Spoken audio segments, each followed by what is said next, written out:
Why do some people seem to level up constantly while others stay stuck in the same loop for years? It's not discipline. It's not talent. It's something way simpler and way harder. Most people avoid it at all costs, but once you understand how it works, you'll start seeing it everywhere. The next few minutes, I'm going to show you why the tiniest uncomfortable choices are secretly the most powerful ones you'll ever make, and why avoiding them is quietly keeping you from the life you say you want. One comfort is a trap. There's a reason you feel stuck, because you've built your life around avoiding discomfort. And yet the man who avoids discomfort also avoids growth. You weren't born for a life of ease. You were born to expand. Every great life begins with an act of discomfort. You must force yourself to leave the cozy routines, the known habits, the soft lies that tell you it's okay to stay the same. Discomfort is your compass. It points toward transformation. You have goals, you have dreams, but they exist outside your current comfort zone. You will never touch them unless you step out. This means taking risks, facing fears,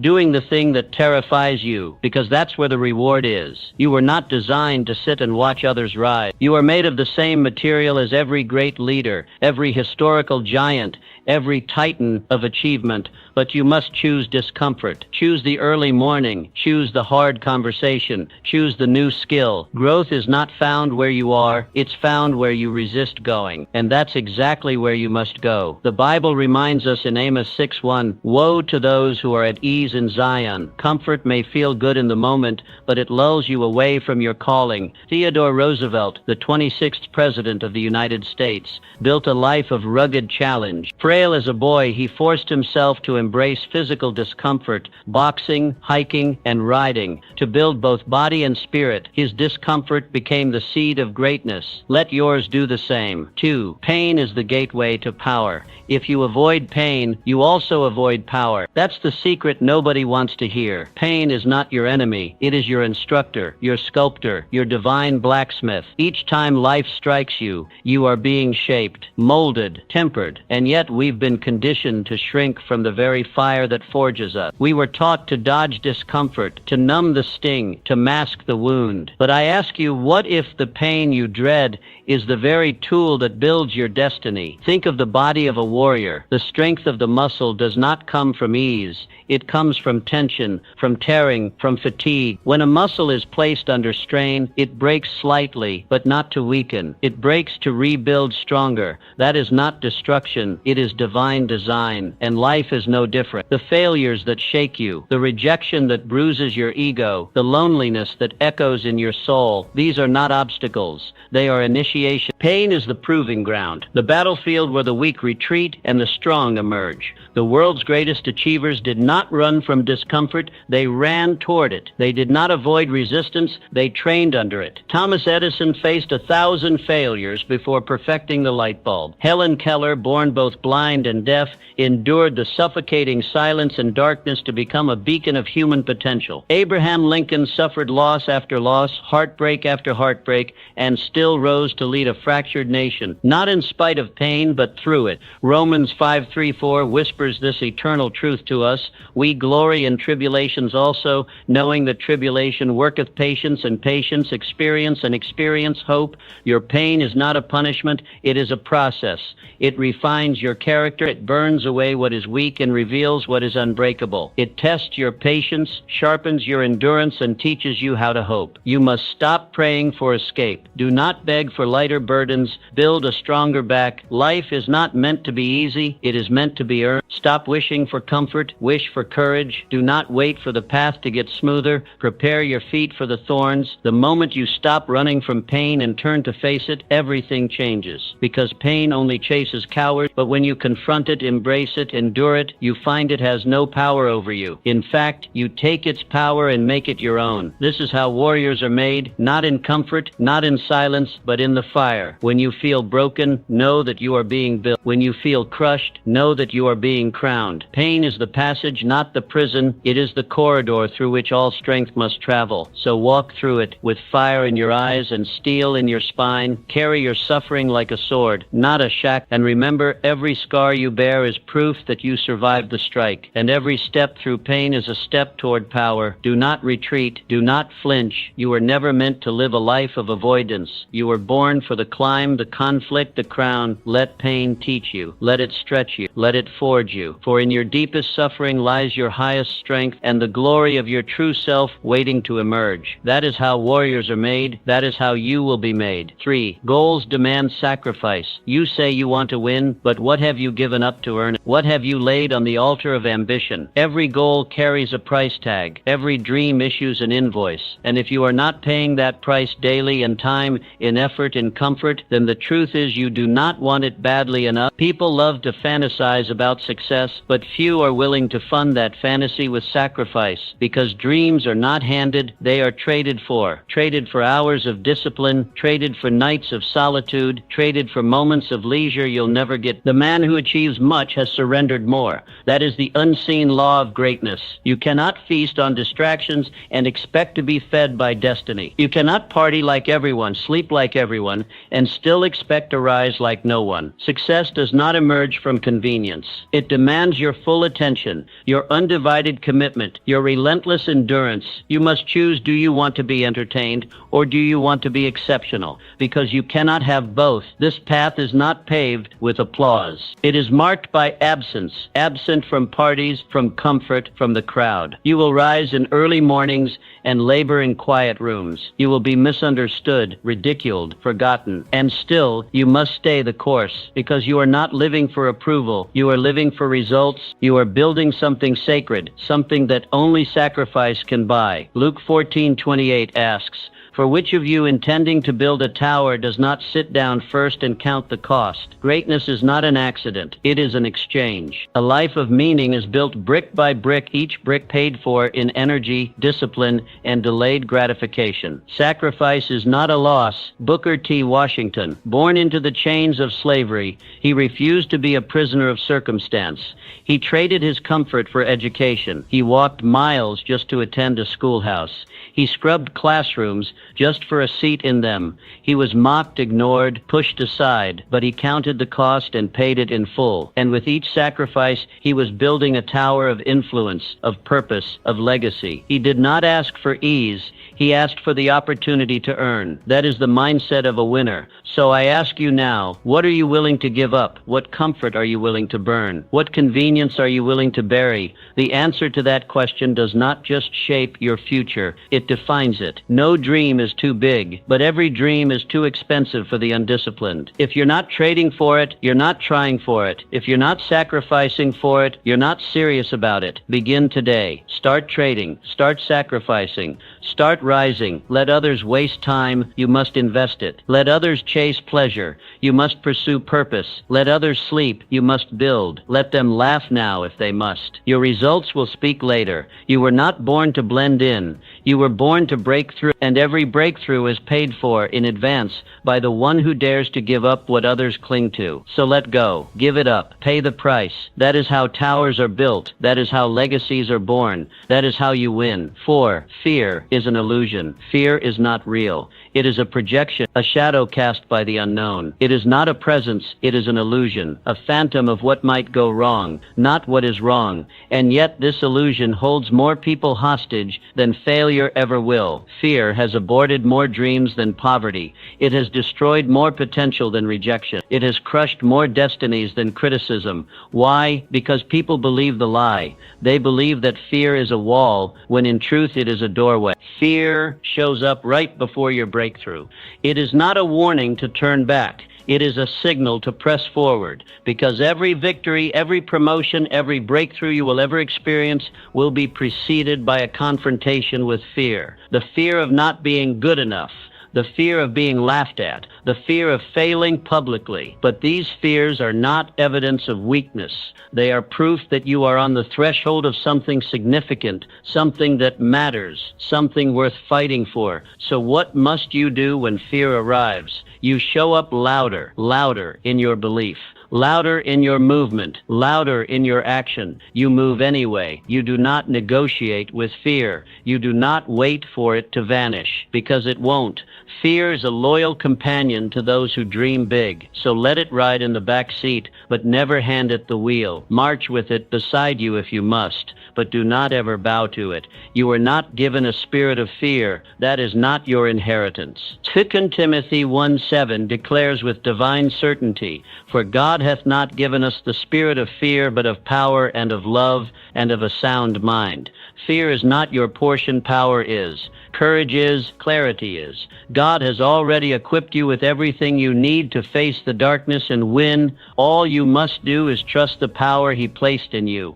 Fear is the enemy of destiny. It doesn't come to wound you, it comes to rob you of progress, rob you of peace, rob you of purpose. If you bow to fear, you lose everything. But if you rise in the face of it, if you defy it, you gain everything. Because courage isn't the absence of fear. Courage is movement in the face of it. It is defiance with your feet, rebellion with your actions, resistance with your persistence. Helen Keller was both blind and deaf, two of the most isolating realities any human could endure. Fear would have been natural, acceptable even, but she chose boldness. She chose knowledge. She chose the hard, narrow path of growth. Through faith and determination, she became a world voice for the disabled, a symbol of unbreakable will. She proved once and for all that fear may knock on your door, but it does not have to own the house. Your fear is a compass, not a cage. Let it point you toward the very thing you must conquer. Let it show you where your courage is most required. Do not fight fear with logic. Fight it with faith. Fight it with motion. Fight it with decision. Stand on the edge of the unknown and take the step anyway. That is where champions are born. That is where destinies are made. So the next time fear whispers, "You can't," you roar back, "Watch me," because fear loses to faith every single time. 5. Self-belief is your launch pad. No one will believe in you until you believe in yourself. And that's not arrogance, it's alignment. The first person who must endorse your vision is the one staring back at you in the mirror. Before the world can support you, applaud you, follow you, or fund you, you must decide that you are worthy of that support. You must align your thoughts, your speech, your actions with the future you claim to desire, because belief is the first builder of all success. Proverbs 12:1 speaks with striking clarity, "Whoever loves discipline loves knowledge, but he who hates reproof is stupid." The Bible doesn't soften the truth, it strikes with it. Discipline is not only wisdom, it is the gateway to wisdom. A lack of it leads not just to failure, but to stagnation. When you learn to love structure, to embrace correction, to find purpose in repetition, you walk into strength. True discipline is not a punishment for failure. It is the preventative medicine that keeps you strong enough to keep rising. George Washington Carver, born into slavery, raised in hardship, but never once did he let his past define his ceiling. He rose not because of miracles, but because of methods. He maintained rigorous personal routines, woke early, studied scripture, honored his work. Day after day, he chose structure over sloth, purpose over pleasure. Through this, he became a world-renowned agricultural scientist. His disciplined life became the soil from which invention, education, and elevation grew. His life was not altered by a moment of brilliance. It was built by the discipline of daily effort. What you need is discipline. You need the commitment to show up, the courage to keep building, the mindset to trust the slow grind of excellence. Discipline doesn't shout, it sustains. It doesn't dazzle, it delivers. And it is this steady, focused fire that builds empires, restores families, writes legacies. Let others chase excitement. Let them live for the weekend. You are here to build a life, and discipline is the tool that makes it possible. Envy is a distraction. Envy is subtle, dangerous, and corrosive. It doesn't shout, it whispers. It doesn't challenge your strength, it drains it. It creeps in silently and convinces you that someone else's success somehow diminishes your worth, that if they're winning, you must be losing, that their spotlight means your shadow. But the truth is, envy is never about them. It's always about you, about the distance between where you are and where where you think you should be. It's a symptom of disconnection from your purpose, your path, your power. You must train your mind to celebrate what you once resented. When you see someone rise, rejoice. When someone wins, learn. Let success sharpen your vision, not sour your spirit. Your breakthrough begins when you stop comparing and start preparing. When you no longer compete, but complete your assignment. Galatians 6:4 gives us divine clarity. Each one should test their own actions. Then they can take pride in themselves alone without comparing themselves to someone else. God never asked you to outshine anyone, only to fulfill the work He placed in your hands.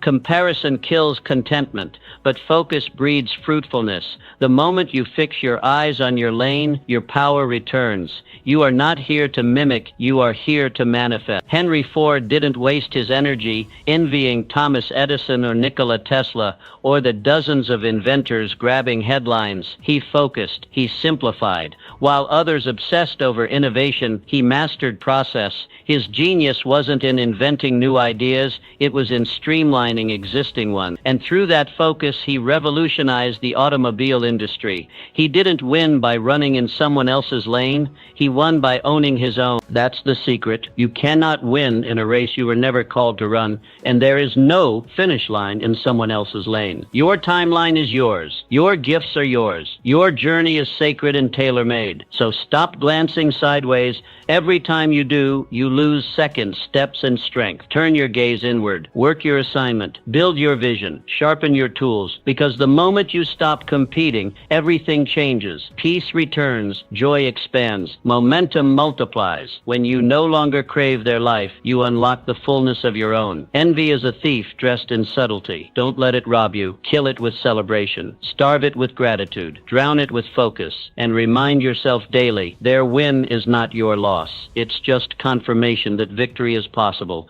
And when it's your time, your victory will be just as real, just as earned, just as divinely appointed. Focus. Finish. Flourish. 8. Proximity shapes your potential. You become like the people you spend the most time with. Their words echo in your thoughts. Their habits creep into your routines. Their standards shape your expectations. This is not opinion. It is law. Proximity is power. But like all power, it comes with a choice. It can either empower you or it can enslave you. If you surround yourself with small thinkers, your dreams will shrink to fit their limitations. If you walk with the defeated, you will speak their language of excuses. But if you walk with the bold, your courage will ignite. If you sit among the disciplined, your own consistency will sharpen. You do not rise in isolation, and you do not fall alone. Your circle is a mirror reflecting either your potential or your patterns. Your inner circle is not just a group of people, it's a direction. It is either a cage that traps you in comfort or a catalyst that propels you toward greatness. That's why you must audit it. Who are you around? What do they normalize? Do they challenge your complacency or coddle your mediocrity? Do they hold you to a higher standard or help you justify staying the same? Proverbs 13:20 lays it bare. Walk with the wise and become wise, for a companion of fools suffers harm. Wisdom is contagious, but so is foolishness. There is no neutral environment. Your surroundings are always working on you, either pulling you forward or dragging you backward. This is why your relationships are not just social, they're strategic. Your circle is shaping your future. Andrew Carnegie, one of the wealthiest men of the early 20th century, understood this truth. Though born poor, he built a financial empire that reshaped industry. But Mr. Carnegie didn't rise alone. He formed a mastermind group, a close-knit circle of thinkers, builders, and visionaries. Men who challenged his ideas, sharpened his plans, and expanded his horizon. He credited much of his fortune to the collective mind of that circle. His wealth was a byproduct of proximity, not just to people, but to purpose. So look around. Who are you sharing space with? Who are you giving access to your mind,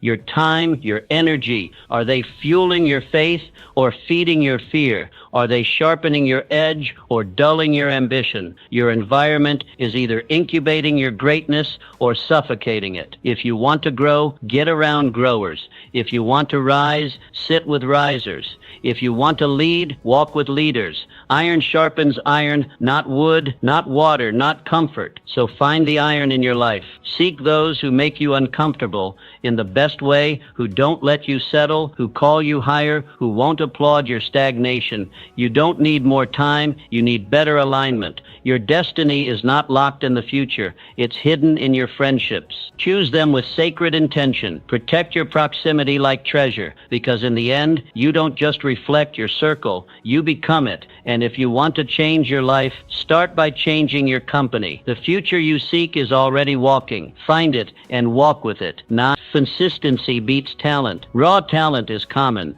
Every street, every school, every corner of the world has someone gifted. But talent alone is not the separator. The rarest and most valuable currency in the world is consistency. Everyone wants to be excellent, but few are willing to be consistent. Talent gives you moments. Consistency gives you mastery. You don't build a legacy in a single day. You build it brick by brick, action by action, day after day. It's not what you do once in a while that defines you. It's what you do daily. The repetition, the routine, the rituals that no one applauds but everyone eventually notices. Excellence is not the product of random bursts. It is the outcome of sustained effort. The grind is unglamorous. The work is often unnoticed. The results may be delayed, but over time, consistency compounds. One page written, one call made, one rep finished, one truth spoken. These small efforts repeated endlessly become the foundation of greatness. 1 Corinthians 15:58 says,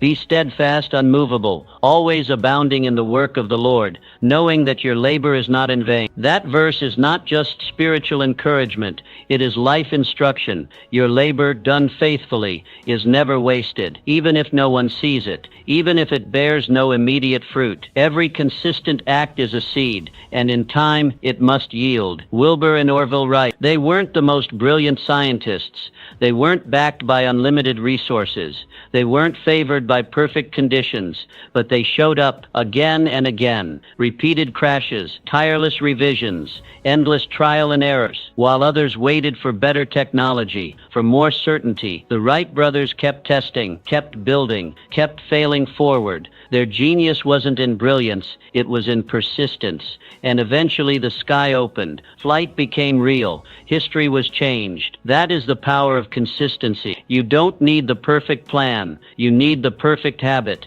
You don't need to do everything at once. You need to do something every day. The man who keeps going long after it's boring is the man who wins. Because while others grow tired, he grows trained. While others seek motivation, he trusts momentum. Your dream is not asking for intensity. It's asking for reliability. Can you show up when no one claps? Can you repeat the action when the emotion fades? Can you still write when inspiration sleeps? That's where greatness is forged, not in lightning strikes, but in steady rain. So make your consistency your weapon. Build rituals that reinforce your purpose. Make excellence a system, not a mood. Let your discipline outlast your doubt, because the results you desire don't come from what you want to do. They come from what you're willing to repeat. Flight is not a gift. It's the reward of refusal to quit. So stay on the field. Trust the work. Repeat the step. And over time, watch your consistency become legacy. 10. Your destiny is waiting. Your life is not an accident. You are not here by chance or coincidence. You were born with purpose, wrapped in potential,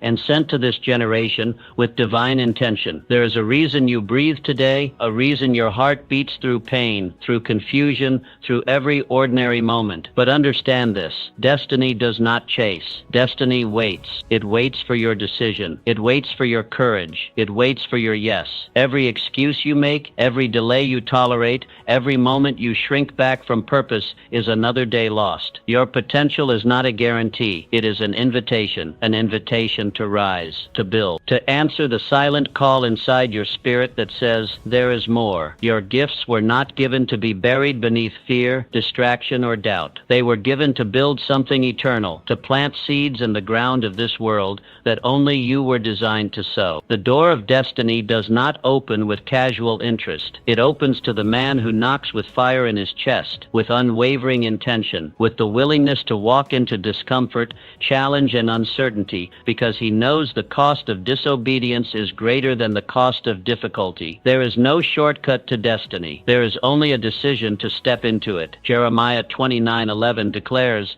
"For I know the plans I have for you, plans to prosper you and not to harm you, plans to give you hope and a future." This is divine truth. God has a plan plan for your life, but he will not force you to walk it. He will invite you, but the steps must be yours. The journey must be yours. Heaven provides the blueprint, but you must build the life. Look at Florence Nightingale, born into wealth, surrounded by privilege, expected to marry, to host, to entertain. But she refused, because she heard a calling deeper than comfort, a voice louder than tradition. She left the ballroom for the battlefield. She walked into war zones, not for glory, but for healing. Not because it was easy, but because it was hers. Her path was carved not by circumstance, but by choice. She redefined medicine and reshaped history. Her destiny was not revealed in ease, it was revealed in obedience. You have a Nightingale moment, too. A sacred assignment, a unique calling, a path only you can walk. It may not look grand, it may not look impressive, but it will be yours. It will whisper to you in quiet moments. It will tug at you when you try to ignore it. And one day, it will demand an answer. The question is not if you were made for more. The question is, will you rise to meet it? Do not let destiny wait in vain. Do not spend your life rehearsing reasons when you were born to release results. Say yes,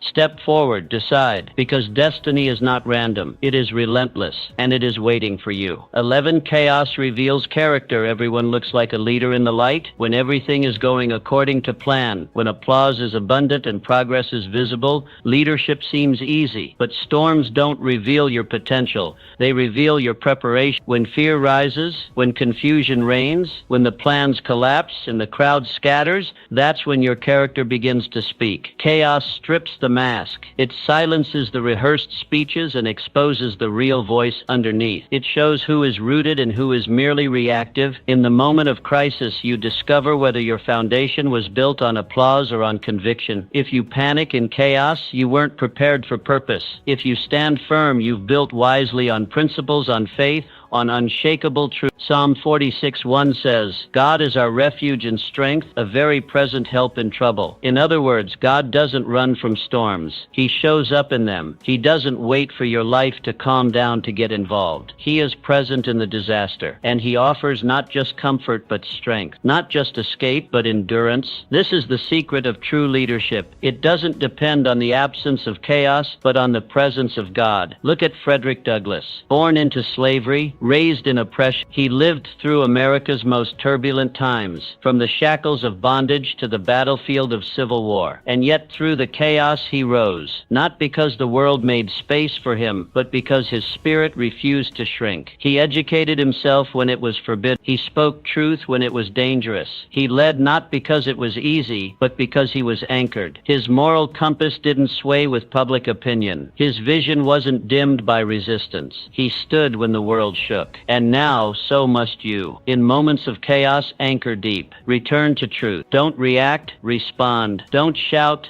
stand. Speak peace. Act wisely. And let your presence become a refuge for others. Because storms don't last forever. But the way you lead through them will echo long after the skies clear. Leadership is not about avoiding the fire. It's about stepping into it with clarity in your eyes and conviction in your voice. It's about choosing courage when fear is easier. It's about staying rooted when everything around you is shifting. The storm is not the enemy, it is the force. The place where resilience is molded, where wisdom is tested, and where true leaders are born. So do not run from the storm. Step into it. Let it refine your voice, your values, your vision. Trust that you are not alone in the chaos, you are strengthened in it. Lean into the God who is present. Let him be your anchor, your courage, your guide. Because in the end, people will not remember how you led in the light. They will remember how you stood in the storm. 12. Silence builds strategy. In a world addicted to noise, silence is your secret weapon. While others rush to speak, you learn to listen. While the crowd reacts, you reflect. While they post and boast, you build. Because silence is not emptiness, it is strategy. It is the stillness before the strike, the pause before the masterpiece, the quiet where clarity is born. Noise demands attention, silence commands it. If your life life is too loud, too filled with distraction, reaction, and overstimulation, your vision will remain clouded. You cannot hear purpose. Through constant static, you cannot build legacy amid chaos. To lead, to create, to rise, you must withdraw. Think deeply, design carefully, then act decisively. The loud life scatters energy. The quiet life focuses it. The wisest moves in history were not made with applause in the background. They were made in solitude, in the early hours, in the unseen work, in the places where no one is watching, but everything is taking shape. Planning is power, and it does not require a platform, only a pen and a mind at peace. Lamentations 3:26 says, "It is good that a man should both hope and quietly wait for the salvation of the Lord." Quietness is not weakness. It is strength under control. It is the calm within the storm, the stillness within the decision. In silence, you hear what the noise drowns out: divine direction, spiritual guidance, clear strategy. And it is often in this quiet posture that your greatest strength is formed. Nikola Tesla, one of the greatest inventors the world has ever known, worked not in crowds but in solitude. He was obsessed, focused, silent. He retreated from the noise of society to create the future. From his silence came revolutions, electricity, radio waves, wireless communication. Not because he was loud, but because he was aligned. Silence gave him space to explore what noise would have suffocated. Don't confuse motion with progress, and don't mistake volume for value. Some of the most frantic people are achieving the least, and some of the quietest are shaping the world. Your power is not in how loudly you move, but in how deliberately you act. The greatest empires weren't built in chaos. They were built in planning, in strategy, in moments of quiet execution that no one clapped for until the results spoke louder than any speech. So embrace silence, use it, protect it. In a culture obsessed with broadcasting every move, choose to master the pause. Think before you speak, plan before you act, build before you brag, and when your time comes, let your results make the noise. Silence is not hiding, it is sharpening. It is not withdrawal, it is warfare. Because when you step out of the quiet, you do so with clarity, with conviction, with command. That is the kind of strength that moves mountains, not through shouting, but through strategy. The world doesn't need more noise. It needs more depth, more clarity, more vision. And those things are only found in silence. So build your empire there, in the quiet, and let the echo of your work speak when the world is finally ready to listen. 13. Identity drives outcome. You will never rise above how you see yourself. No matter how much talent you carry or how many opportunities come your way, your life will only expand to the size of your self-image. Your identity is the thermostat of your destiny. Set it low, and everything around you adjusts to that level. But raise it, raise how you see yourself. Speak about yourself, believe about yourself, and your life must rise to meet it. This is not about faking it. It's about becoming it. There is a difference. You are not pretending to be something you are not. You are speaking into existence the person you are capable of becoming. Identity is not given to you by the world. It is not assigned by your past. Identity is chosen before it is proven. You must declare who you are before your life confirms it. You must walk like it, talk like it, act like it, even when no evidence exists yet. Proverbs 23:7 says, "As a man thinketh in his heart, so is he." Your thoughts don't just inform your feelings, they construct your future. Who you believe you are determines what you attempt, how you respond, and what you attract. If you see yourself as unworthy, you will sabotage success. If you see yourself as destined, you will endure difficulty with purpose. Harriet Tubman was born into chains, raised in slavery, and surrounded by oppression. But she never saw herself as a slave. Deep in her soul, she believed she was meant to lead, to break chains, not wear them. And because she believed it, she acted on it. She escaped captivity, then returned again and again to lead others to freedom. Not because it was easy, but because her identity had already shifted. She wasn't walking as a former slave. She was walking as a liberator. Her vision of herself shaped her legacy and echoes through generations. You must do the same. Your current circumstances are not the final chapter. They are not your ceiling. They are your testing ground. But to rise above them, you must first rise within. You must change the way you see yourself, not as the victim, but as the victor, not as the overlooked, but as the ordained. Your future will not surpass your identity, so elevate update your self-perception, and your reality will begin to shift in response. Speak the identity you seek until it becomes your second nature. Say it aloud. Write it down. Repeat it until doubt disappears. You are not weak. You are becoming strong. You are not lost. You are being guided. You are not too late. You are right on time for your purpose. Destiny is drawn to those who walk in alignment with who they are called to be. So start walking. Start declaring. Start believing. Raise the thermostat, and your environment will follow. Because once you own your identity, you unlock your destiny, and everything begins to change from there. 14. Purpose kills procrastination. Purpose is the antidote to delay. When your actions are aligned with your inner calling, excuses vanish. You no longer need to be convinced to move.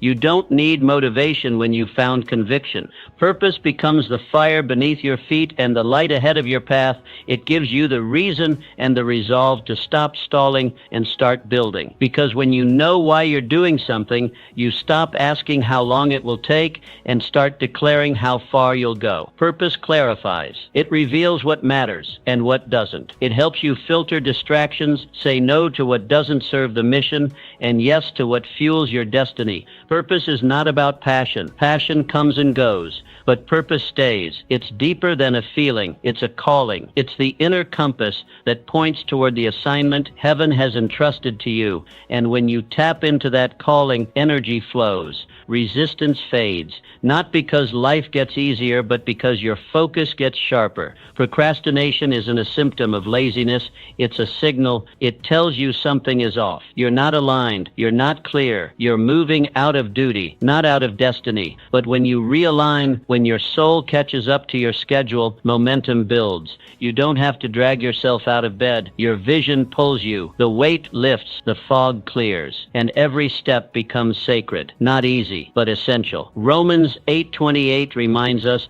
that purpose is divinely supported. All things work together for good to them that love God, to them who are the called according to his purpose. That verse isn't just comforting, it's commissioning. It tells you that if you're aligned with God's purpose, everything, every delay, disappointment, detour is being woven into something greater. Your setbacks are setups. Your waiting is not wasted. Purpose redeems the pause. Look at Clara Barton. She could have chosen a quiet life. She had every reason to stay in comfort, but purpose refused to let her settle. Through war, bloodshed, and disaster, she kept moving, not because she was unafraid, but because her assignment outweighed her adversity. Her legacy, the American Red Cross, was birthed in the heat of chaos. Purpose did that, and purpose won. Let it win in you. Stop waiting for perfect conditions. Stop asking for permission. Stop bargaining with fear. You don't need another sign. You need clarity. And clarity comes when you remember who you are, why you're here, and what's been placed in your hands. The world isn't waiting for another excuse. It's waiting for your execution, your yes, your step. Purpose is not a concept. It's a command. Now is the moment to release what you carry. Now is the moment to build what only you can build. Now is the moment to let purpose win. 15. Boredom is a sign of breakthrough. Boredom isn't the enemy. It's the testing ground of mastery.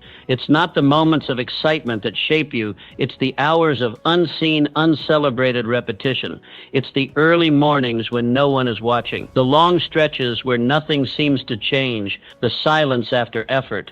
That's where legends are forged. Most people misread boredom as a sign to quit, but in truth, it's a sign you're close. The ones who rise above the rest are the ones who refuse to flinch in the face of monotony. When the thrill fades, when progress stalls, when repetition numbs, what you do next defines your future. These aren't the moments to search for a new path. They're the moments to deepen your commitment, to keep showing up, to keep moving forward one dull step at a time. Because every time you endure boredom, you build grit, and grit builds greatness. The journey to mastery is paved with mundane days, days that look the same, days that test your patience more than your potential. But these are the proving grounds. These are the hidden stages where skills are sharpened, foundations are strengthened, and character is carved. No one sees the work in the shadows, but they will see the results in the spotlight. Galatians 6:9 reminds us, Let us not grow weary in doing good, for at the proper time we will reap a harvest if we do not give up.